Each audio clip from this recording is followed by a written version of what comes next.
माँ बाप ही रहे, दुर्घटना से उस बच्चे की उसकी मृत्यु हो गई, उनकी देखरेख के लिए बुढ़ापा का सहारा कौन बने? तो सरकार ने 5 लाख रुपए का बीमा, मतलब 5 लाख रुपए उस परिवार वालों को मिलेंगे।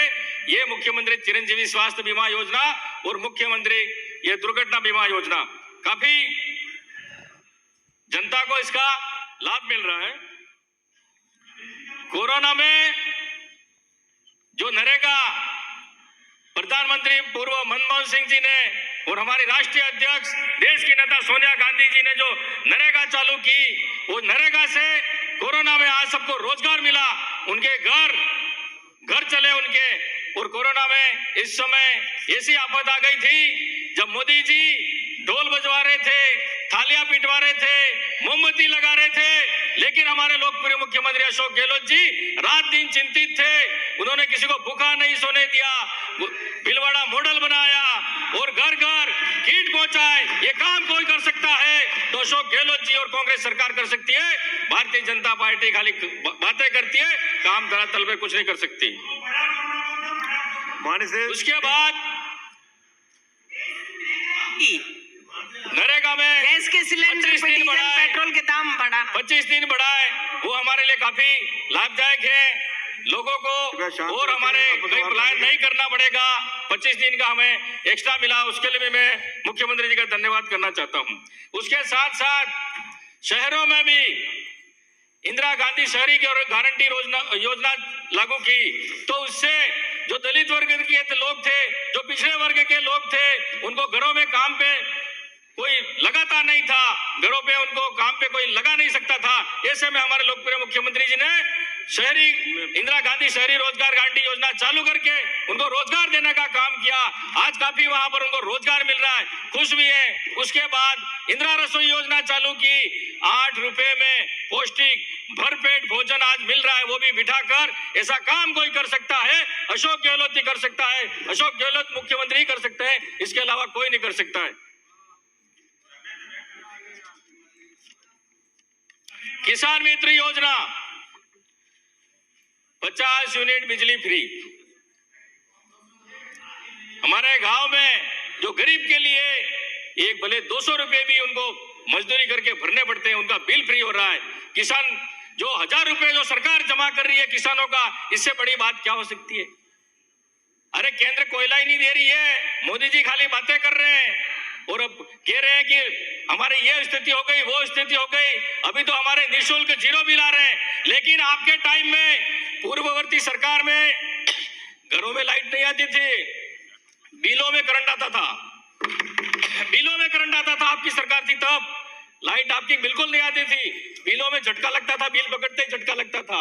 लेकिन हमारे यहाँ लोकप्रिय मुख्यमंत्री जी ने निःशुल्क बिल्कुल 0 बिल आ रहा है, बहुत बहुत धन्यवाद देना चाहता हूँ। शिक्षा के क्षेत्र में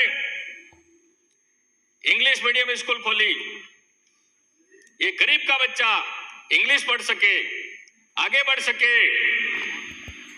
लेकिन विपक्ष के हमारे जो सदस्य हैं उनको अच्छा नहीं लग रहा है, क्योंकि गरीब का बच्चा नहीं पढ़ना चाहिए, अंग्रेजी नहीं पढ़ना चाहिए, वो आगे नहीं बढ़ना चाहिए। ये भारतीय जनता पार्टी की सोच है। लेकिन हमारे मुख्यमंत्री जी ने हर ब्लॉक पे अंग्रेजी मीडियम स्कूल खोल करके हमारे वहां लोग जो गरीब थे वो आज आप अंग्रेजी पढ़ रहे हैं, उनको काफी फायदा मिल रहा है। लोग भी काफी तारीफ कर रहे हैं कि ऐसा काम कोई कर सकता है, अशोक गहलोत कर सकता है, कोई दूसरा नहीं कर सकता है। कई स्कूलें क्रमोन्नति भी की, 1 से 8 तक स्कूल यूनिफॉर्म फ्री दी, बच्चों के सिलाई के 200 रुपए और उनके खाते में जमा कराए। अरे आप तो 50 रुपए भी नहीं दे सकते हो, 200 रुपए की बात कर रहे हो। आप अरे सर ये बोल रहे हैं, बोलने नहीं दे रहे। हाँ विराज, एक मिनट विराज। माननीय सदस्य, कोई सदस्य अपनी बात कहना चाह रहा है, आप इतना इंटरवीन कर रहे हो, क्या इतनी भी शालीनता नहीं है आप लोगों में? संसदीय परंपराएं सीख लेंगे तो घट नहीं जाएंगे आप। एक माननीय सदस्य बोल रहा है, और वैसे एक बात कहूँ आपको, माननीय सदस्य, चोमू से आने वाले माननीय सदस्य, ये बीमारी है। विराजिए, विराजिए, विराजिए, विराजिए, विराजिए। हटिए आप, ये बीमारी है, सुधार लीजिए अपने आप को। ये सदन जिसमें आने के लिए आपने एड़ी चोटी का जोर लगाया, सदन को आप यदि गंभीरता से नहीं लेगा तो आने वाला वक्त ही गंभीरता से नहीं लेगा आपको। आप बड़े माननीय सदस्य हैं, आसन आपको माननीय सदस्य कहकर संबोधित कर रहे हैं, आसन आपसे अपेक्षा करता है कि निर्देशों का पालन करें, शालीनता बरतें और संसदीय परंपराओं का निर्वहन करें। एक वक्ता माननीय सदस्य अपनी बात कहना चाह रहे हैं, आप बीच में बोलने नहीं देंगे उसको,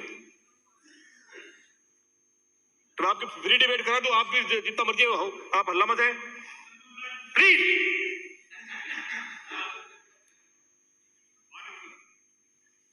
माननीय सदस्य,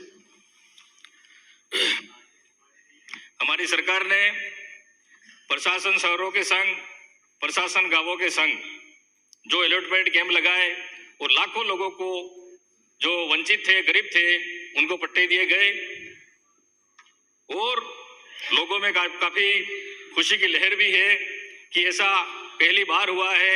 शहर में भी जो बरसों से मकान बनाकर रह रहे थे, गांवों में मकान बनाकर रह रहे थे, जो 100-150 सालों से पेनल्टियां भर रहे थे, उनके कभी खाते नहीं हुए, पटवारी रोज चक्कर मारते थे, लेकिन उनका अलॉटमेंट कैंप लगा, लोगों को उनको खातेदारी हक मिला, तो काफी इस कैंप से आम जनता में खुशी और फायदा भी लोगों को हुआ है। मेरे विधानसभा क्षेत्र में सरकार ने, अशोक गहलोत साहब ने काफी जो मांगा वो दिया, भले कृषि महाविद्यालय हो, विधि कॉलेज हो, आर्चर एकेडमी भी हो, राम सगड़ा कॉलेज हो, पाल देवेल कॉलेज हो, गामड़ी तहसील हो, पाल देवेल तहसील हो, और विपक्ष के साथी कहते हैं कि हमारा कुछ काम नहीं हुआ, लेकिन कई काम ऐसे मैंने शिलान्यास भी कर दिए और उद्घाटन भी कर दिए। ये पहली बार इस सरकार में हुआ है, लेकिन असत्य बोलना इनका काम है।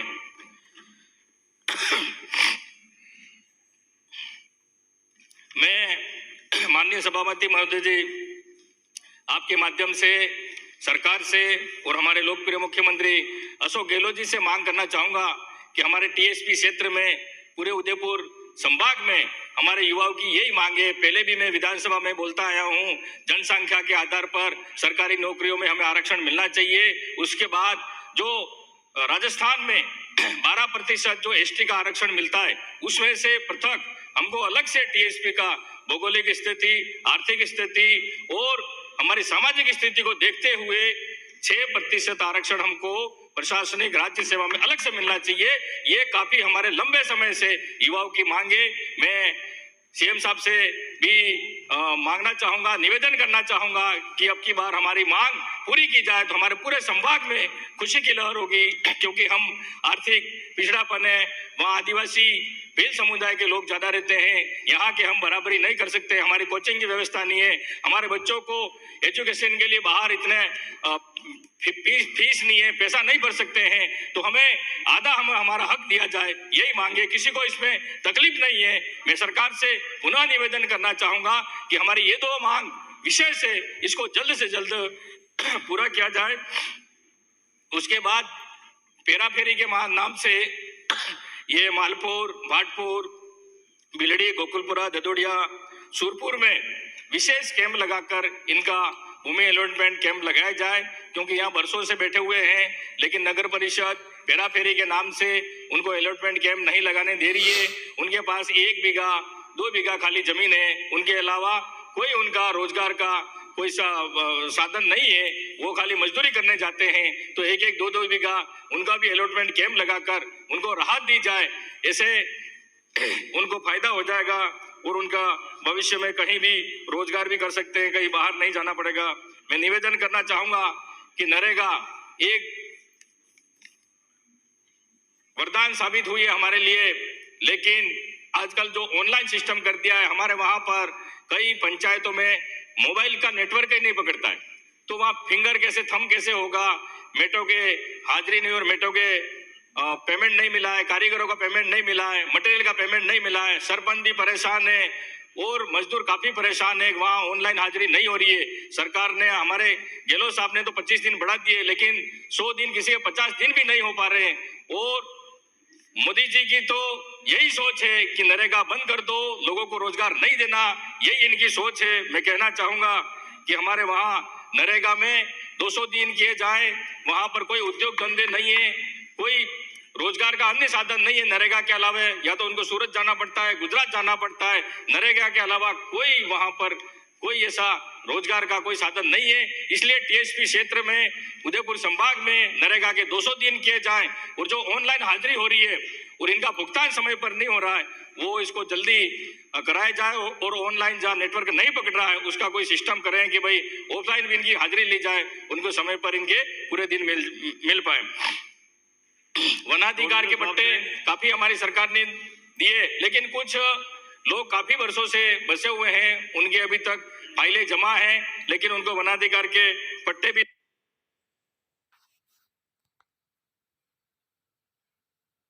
जुड़े नहीं है। जिस आईपीएल जो पास बना हुआ है, खाद्य सुरक्षा के नाम नहीं जुड़ने से उसको मुख्यमंत्री चिरंजीवी स्वास्थ्य बीमा योजना का लाभ नहीं मिल रहा है, और कोई भी जो सरकार की योजना है वो नहीं मिल पा रही है, उनको गेहूं भी नहीं मिल पा रहा है। तो खाद्य सुरक्षा में जिसने अपील की है उनका नाम जोड़ा जाए और उनको खाद्य सुरक्षा का लाभ दिया जाए, ये मैं सरकार से मांग करूंगा।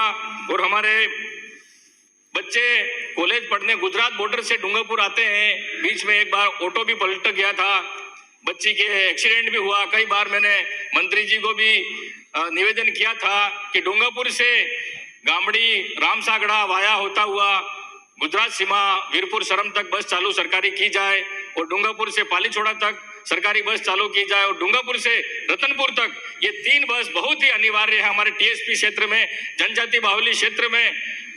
वहां पर जल्दी से जल्दी बस चालू की जाए तो वहां आम लोगों की जो समस्या है उसको समस्या उनकी निराकरण हो सके, और बच्चे जो कॉलेज पढ़ने जाते हैं, स्कूल पढ़ने जाते हैं, वो भी समय पर जाएं। जो प्राइवेट टैक्सी वाले होते हैं उनसे मोटा रकम वसूल करते हैं और समय पर पहुंच नहीं पाते, कभी अंधेरा पड़ जाता है, कहीं जंगल का एरिया है। तो मैंने सरकार से निवेदन करना चाहता हूं, मुख्यमंत्री जी से निवेदन करना चाहता हूं कि बस हमारे जल्दी से जल्दी चालू की जाए। और हमारे क्षेत्र की मांग है, जो डूंगरपुर के संस्थापक, जो डूंगरपुर जिसने बसाया, डूंगर बरंडा का नया बस स्टैंड पर उनकी मूर्ति लगाई जानी चाहिए। ये हमारे क्षेत्र की जो पूरी जनता की मांग है। दूध डेयरी के पास ITI रोड पर माला कटारा की मूर्ति लगाने की मांग है।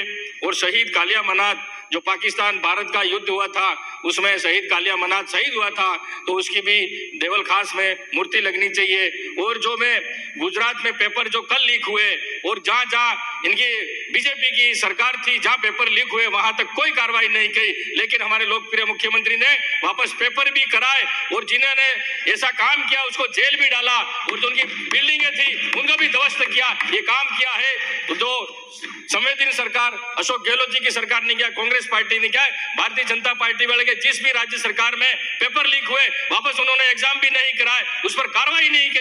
ये खुद मिले हुए, ये क्या कार्रवाई करेंगे? मैं कहना चाहता हूं, और मोदी जी से आपके जो सदस्य विपक्ष में बैठे हुए, जब मोदी जी ने घरेलू गैस तो 1100 रुपए सिलेंडर के कर दिए, तो नरेगा में मजदूरों के भी 1000 रुपए करने चाहिए। मैं कहना चाहता हूँ, मांग करें, मुझे समाप्त करें, वाणी से समाप्त करें। सर एक खाली कहना चाहूंगा, बताए। कृषि महाविद्यालय सर हमारे 3 जमीन अलॉटमेंट हो चुकी है, प्रशासन ने जमीन अलॉट करके भी दे दी, लेकिन कई अधिकारी कई कर्मचारी ऐसे बैठे हुए हैं जो काम नहीं करना चाहते हैं।